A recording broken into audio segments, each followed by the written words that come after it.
It's writer's block, Dagnabbit. 8 key suggestions for beating that oy vey moment in your life's passion.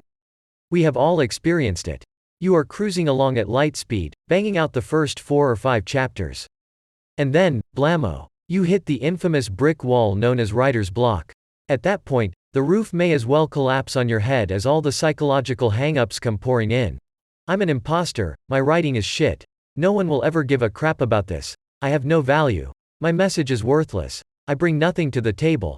I am the kiss of death. I will never be on the same level as the established heroes who inspire me. I am a second-rate hack. A dark cloud always hangs over me. I suck at writing and, for that matter, I suck at everything.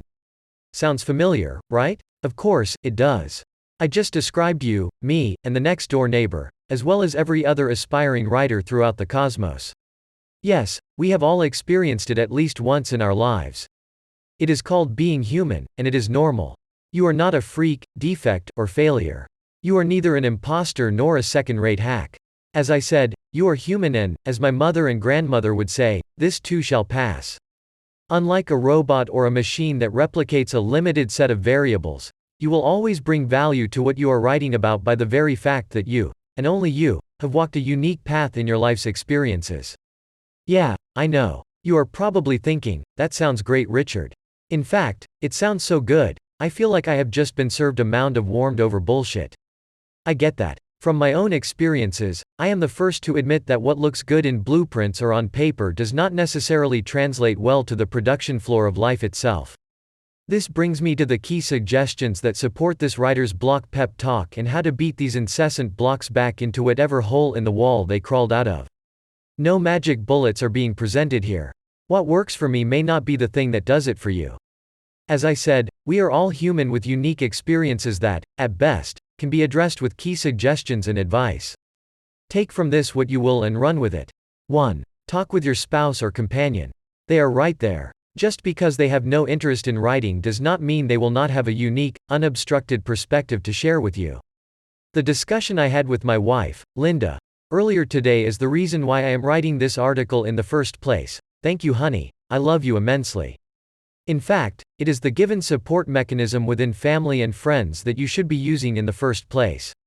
If you are married to someone who offers no support or encouragement, including some key constructive criticism, and all they do is beat you down psychologically and emotionally, then it is time to get a divorce and eliminate this parasitic imbecile from your life.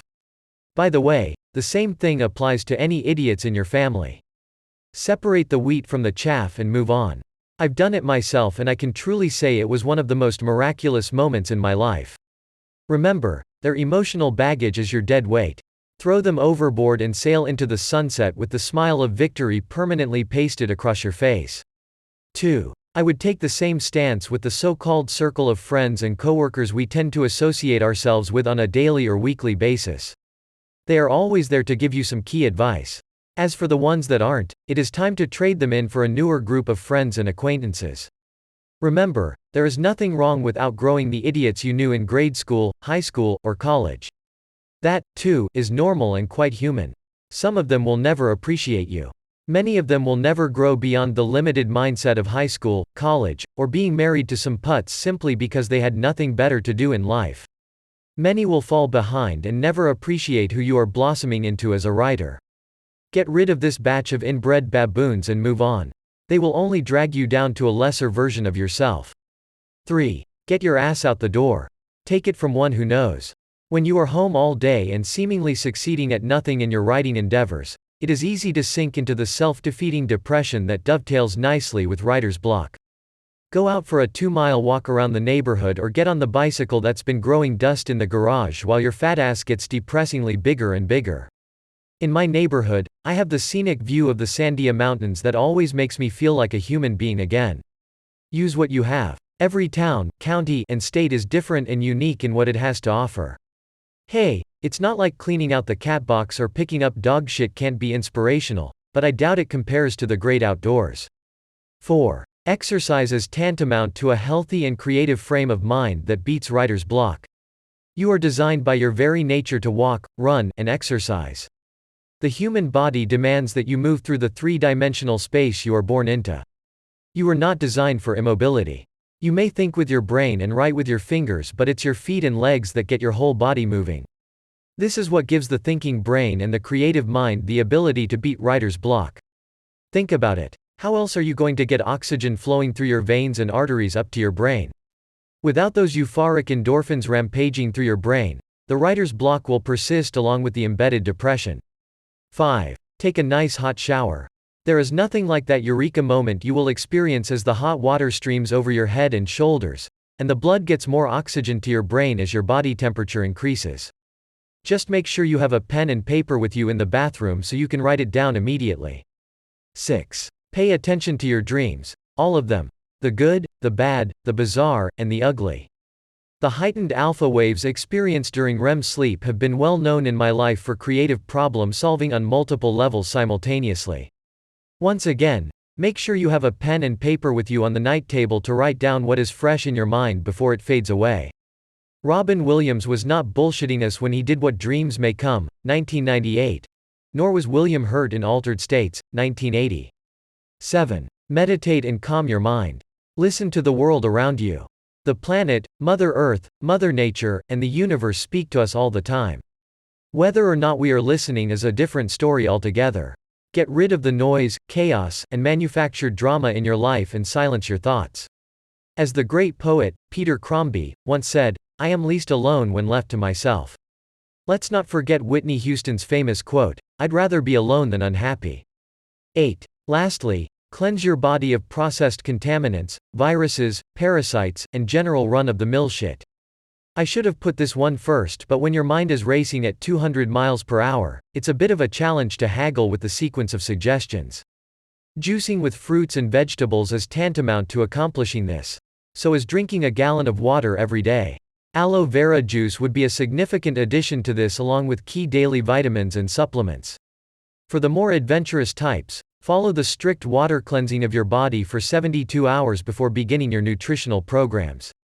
Your body is your temple, and you cannot creatively defeat writer's block if your mind is decaying from a toxic and poisoned temple. The water cleanse is a great place to begin the battle that will ultimately defeat the ginormous psychological monster known as writer's block.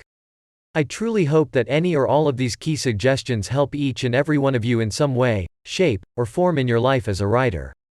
Please feel free to comment with feedback and further suggestions on the article. I look forward to reading them all. Listen to Vanilla Spice on your phone today and every day. Download the Anchor app on the Google Play Store or Apple App Store and start listening for free. If you enjoy our episodes, support this podcast with a small monthly donation to help sustain future episodes. Visit anchor.fm/UFOteacher and click the support button. Your contribution to Vanilla Spice is much appreciated. About the author. As the author of a thought-provoking book series, Richard talks about ancient, historical, and extraterrestrial narratives influencing our society and culture. Earning a degree in visual communications, he received high honors for outstanding achievement. As the co-founder and CEO of an educational nonprofit, Richard has spent the last 10 years speaking at forums, seminars, and conference venues with engaging talks and life-changing perspectives. To contact Richard for interviews, speaking engagements, media appearances, consultations, brand partnerships, or sponsorship arrangements, please contact his publicist directly at Linda Smith, Publicist and Events Manager, Phoenix Publications 2. Phone 888-486-2667. Email info@ufoteacher.com. To share your ET and otherworldly encounters with Richard and Linda, email info@ufoteacher.com.